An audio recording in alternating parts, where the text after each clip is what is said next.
నమస్కారం గురుగారు. నమస్తే అమ్మా. గురుగారు, సత్సంబంధ బాంధవ్యాలతో సరిగా వ్యవహరించకపోతే దాని ప్రభావం మా మానసికం పైన కానీ, శారీరకం పైన కానీ పడే అవకాశం ఉందా?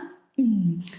ఎందుకు చెప్తానంటే అమ్మా, మనకి ఆ మనుషుల యొక్క దారులు సరైన అనుభవపూర్వక దారిలోనే ఉన్నట్లయితే మనసులో కదులుతుంటే మెదడులో కదులుతాయి. మెదడు ఎవరికి యొక్క పరమైన ఆలోచన నడకలో మన జీవం కదులుతుంది. బాహ్యానికి ప్రదర్శిస్తుంటాం. అలా సరిదారిలో కదిలినప్పుడు మనసు బాగా ఉంటుందంట. ఎందుకంటే అది మనసు సరిదారి నడకలో కదిలినట్టయితే ఆ మనసు పుట్టుకకు కారణమైన ప్రకృతి యొక్క నడక ఉంది కదా! అది ఆ ప్రకృతి కలవరిక యొక్క ప్రకారంగా ఆ మనసు పొరను, ఆ మనసులోని దారిని చక్కగా కదిలిస్తాది. అలా కదిలిస్తే అప్పుడు మనసు నిమ్మలంగా ఉంది అంటాం. అలానా అట్లా మనసు నిమ్మలంగా ఉంటేనే మనము ఈ మనిషి అయిన అంటే మనసులోని మనిషి అయిన మనము మనలోని జీవము అంటే ఇప్పుడు ఈ యొక్క మనిషి అనే దేహంలోనే కదా జీవనడక ఉండేది. అప్పుడు మనసులో దారి నడక సరిదారి ప్రకారంగా కదులుతుంటే ఆ మనసు సంబంధించిన యొక్క ప్రకృతి యొక్క నడక మరి పొర ప్రభావితలో ఇట్లా చక్కగా కదులుతుంది కాబట్టి మరి ఆ దారియే అంటే ఆ మనసులోని దారియే మన లోపల అంటే మనిషి అనే లోపల ప్రథమ నాడిలోని కనకలిక సారాంశతిగా అల్లికతో కూడిన దారి కాబట్టి మనసులో ఎంత చక్కగా దారి కదులుతుందో మన ప్రథమ నాడిలో అదే రకరీతిలో కదులుతుంది. ప్రథమ నాడిలో అదే రకరీతిలో కదిలితే జీవం కూడా అదే రకరీతిలో కదులుతుంది. అప్పుడు మనసు బాగా ఉంది, నిమ్మలంగా కదిలింది దారి, మనిషి కూడా చక్కగా ఉన్నారని తెలపడతాది. అప్పుడు ఆ రకంగా మరి జీవించబడటం ద్వారా ఏమవుతుందంటే అనుభవానికి ఒక సంతృప్తి ఏర్పడుతుంది. అమ్మ నేను వాళ్ళతో చక్కగా మాట్లాడాను, లేదా వాళ్ళు అడిగిన దానికి చాలా సరైన సమాధానం ఇచ్చాను అనేటువంటి. ఒకవేళ మనము ఆ సరిదారి ప్రకారంగా వ్యవహరించకపోతే అప్పుడే మన మనసు నడక మనకు వ్యతిరేకంగా తిరుగుతారు. అందుకే ఒకప్పుడు మనస్సాక్షి యొక్క పురప్రభావితంగా ఉండేదంటే మనం చెప్తే విన్నాం. మన లోపల మన అనుభవంలో మనం జీవించబడేటప్పుడు ఇంకా మన అనుభవానికి యొక్క స్థిరస్థితిలో నిలదొక్కుంటూ పోతాం. అలా నిలదొక్కుంటూ పోయే విధానంలో ఎప్పుడైతే మనము ఇష్టాల పరమైన దారులు అటు ఇటుగా మలుచుకుంటామో అది మన అనుభవానికి యొక్క స్థిరస్థితి నడకల్లోనే అలపేటప్పుడే మనమే అటు ఇటుగా మలుచుకున్నామని మనకు ఒక సాక్షిబద్ధం ఉండాలి. అందుకే నీ మనసు ఎవరు అట్లా మలిచినారు అనే ఆ సందేహం ఏంటంటే అది మనస్సాక్షి యొక్క పొర అంటే కాలనడక మనకి ఆ పొరను ఏర్పరుస్తుంది. అనేక మనస్సాక్షి యొక్క నీడ అని కూడా అంటుంటే మనం విన్నాం. అట్లాగా ఆ మనసు యొక్క పొరల్లోనే ఈ మనస్సాక్షి అనే పొర ప్రభావితల నడకను కూడా అలవరుస్తుంది. అందుకే నీ మనస్సాక్షియే అన్నీ తెలుసు అంటాం. అందుకే చేసే ప్రతిదీ నీకే తెలుసు అని అంటుంటే మన వాళ్ళు అట్లా విన్నాం. అట్లా దారి కొంచెం పక్కకు పోయినప్పుడు కూడా వెనువెంటనే మనస్సాక్షి యొక్క నడక వెనువెంటనే తిప్పి చూపించేస్తుంది మనకి. చూడు నువ్వు ఎట్లా తీసుకున్నావు మనసులో అనేటట్టుగా. అలా తీసుకోగానే ఇంకా మనస్సు అట్లా కదిలినట్లయితే మన ప్రథమ నాడిలోని జీవం కూడా అలాగే కదులుతుంది. ఓ నేను అప్పుడు సక్రంగా వ్యవహరించలేదేమో, అందుకే ఎవరో చెప్పాల్సిన అవసరం లేదు, మనకే తెలుస్తుంది అంటే ఈ రకంగానే.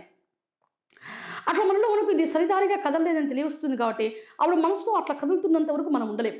అంటే మనిషి అనే ఈ దేహంలో మనము ఉండలేం. అప్పుడు మనము వాళ్ళతో సరిదారిలో వ్యవహరించలేదన్నట్టు, వాళ్ళు మన పట్ల బాధపడ్డారన్నట్టు. కాబట్టి మరియు కూడా ఒకవేళ వాళ్ళు బాధపడకపోయినా వాళ్ళకు సరైన జీవనం అంటే ఒక తల్లి మనము ఒక బిడ్డతో సరిగ్గా వరించకపోతే నేను తల్లి పాత్ర పోషణ బాగా చేయలేదు కదా అన్న విధానాన్ని కూడా కదిలిస్తుంది మనసులో. ఆ మనస్సాక్షి యొక్క ప్రభావితంగా అలా కదిలించట్లో అప్పుడు నాకేమనిపిస్తుందంటే తల్లి జీవానైన నేను ఆ తల్లి పాత్ర పోషణ నేను సరిగ్గా చేయలేదు కదా అని నా మనసులో పదే పదే అట్లా మెదులుతుంది. అలా మెదిలిస్తుందంటే ఆ మనస్సాక్షి యొక్క ప్రభావితానికి అట్లా మనసులో మెదులుతుంది కాబట్టి మనిషిలో నేను ఉండలేను. అందుకే నేను మళ్ళీ తిరిగి మనసు అలవరిక ప్రకారంగా సరిదారిలో మళ్ళీ తిరిగి బాహ్యానికి ప్రదర్శిస్తే అప్పుడు నాకు మనసు నడక నడువున ప్రకృతి యొక్క నువ్వు కూడా మనసు పొరలోని దారిని యథాస్థితిగా కదిలిస్తుంది. మరియు కూడా ఆ మనసులో మనిషి అయిన నేను నాలోని జీవం కూడా కుదురుకొస్తుంది. అట్లా మనసు మనిషి చక్కగా ఉంటాయి. అందుకే మనలో ఏ ఒక్క దారి సరిదారి నడకలు లేకపోయినా వెనువెంటనే మన మనస్సు నడక మనకు ఆ దారి ఇట్లా కాదు ఇట్లా అని కదిలించే తీరు మనకు తెలియాలి. అట్లా సరి చేసుకునేటంత వరకు అది పదే పదే కదిలిస్తుంది అనమాట. అలా ఎవరైనా పదే పదే చెప్పింది చెప్తుంటే మనం ఎట్లా విసుగుపడతామో అనేటట్టుగా కోపపడతామో లేదా ఇన్నిసార్లు చెప్పించుకుంటున్నామే అనేటట్టు బాధ పెడతామో అదే రకరీతిలో మనసులో ఇది పదే పదే కదిలిస్తుంటే ఆ మనస్సాక్షి యొక్క ప్రభావితంగా మన మనసులో ఎంతోసేపు అట్లా ఉండలేమన్నమాట. అది సరిదారిగా ఉంటేనే ఉండగలుగుతాం. అలవాటు అయిన వాళ్ళు ఉంటారు కొందరు, అంటే ఆ వంకరదారుని ఆడి ఆడి ఆడి అలవాటు అయిన వాళ్ళు ఉంటారు. అట్లా మనస్సాక్షి లోపల ప్రశ్నిస్తున్న మనసులో మొండిగానైనా అట్లాగే ఉంటారు. అందుకని దాన్ని సరిచేయనైతే సరిచేయరు. అట్లాగా మనసుకు కూడా వినితిరిగింటారు వాళ్ళు అంటాం. అలా మనసుకు కూడా వినితిరిగింటారు కాబట్టి వంకరంగా ఆడుతూనే ఉంటారు, లోపల తెలుస్తూనే ఉంటుంది. కానీ దాన్ని పట్టించుకోకుండా మళ్ళీ బాహ్యానికి అట్లాగే ప్రదర్శిస్తూనే ఉంటారు. ఆ తర్వాత ఇంకా పూర్తి మనసు విరుద్ధంగా తిరుగుతుంది కొద్ది సమయానికి. అందుకే తెలియచెప్పేటంత వరకే ఎవరితైనా అనేటప్పటికు మన మనస్సాక్షి యొక్క ప్రభావిత ప్రభావం మనకు తెలియపరచడమే జరుగుతుంది.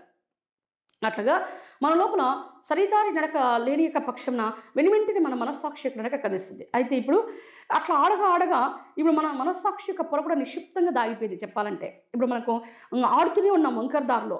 లోపల తెలియరాలే, బయట ఎవరైనా చెప్తే తెలుసుకునే స్థితిలో కూడా మనం లేం. ఎందుకంటే మన మనసు నడక ఆడి ఆడి అలవాటు పూర్వకమైపోయింది కాబట్టి అనేటట్టుగా. అందుకే ఇప్పుడు ఆ పడిన తర్వాత కాలం శిక్షలు విధిస్తుంటే ఆ శిక్షలు భరించలేకపోతున్నాం. వాళ్ళతో అనిపించుకుంటున్నాం.